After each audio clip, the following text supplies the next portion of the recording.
The hypoglossal nerve is the 12th cranial nerve, and innervates all the extrinsic and intrinsic muscles of the tongue, except for the palatoglossus, which is innervated by the vagus nerve. It is a nerve with a solely motor function. The nerve arises from the hypoglossal nucleus in the brain stem as a number of small rootlets, passes through the hypoglossal canal and down through the neck, and eventually passes up again over the tongue muscles it supplies into the tongue. There are 2 hypoglossal nerves in the body, one on the left, and one on the right. The nerve is involved in controlling tongue movements required for speech and swallowing, including sticking out the tongue and moving it from side to side. Damage to the nerve or the neural pathways which control it can affect the ability of the tongue to move and its appearance, with the most common sources of damage being injury from trauma or surgery, and motor neuron disease. The first recorded description of the nerve is by Herophilos in the 3rd century BC. The name hypoglossus springs from the fact that its passage is below the tongue, from hypo, Greek, under, and glossa, Greek, tongue. Structure.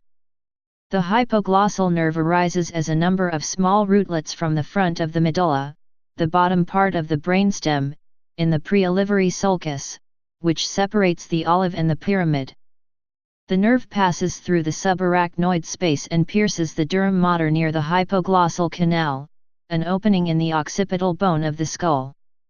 After emerging from the hypoglossal canal, the hypoglossal nerve gives off a meningeal branch and picks up a branch from the anterior ramus of C1.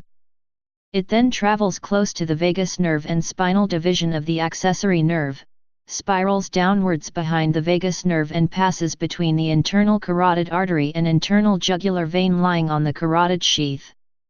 At a point at the level of the angle of the mandible, the hypoglossal nerve emerges from behind the posterior belly of the digastric muscle.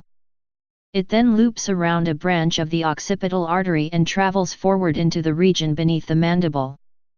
The hypoglossal nerve moves forward deep to the hyoglossus and stylohyoid muscles and lingual nerve. It continues deep to the genioglossus muscle and continues forward to the tip of the tongue. It distributes branches to the intrinsic and extrinsic muscle of the tongue innervates as it passes in this direction, and supplies several muscles, hyoglossus, genioglossus, and styloglossus, that it passes. The rootlets of the hypoglossal nerve arise from the hypoglossal nucleus near the bottom of the brain stem. The hypoglossal nucleus receives input from both the motor cortices, but the contralateral input is dominant. Innervation of the tongue is essentially lateralized.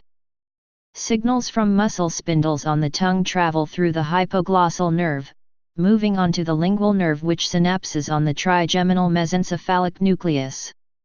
Please subscribe and thanks for watching.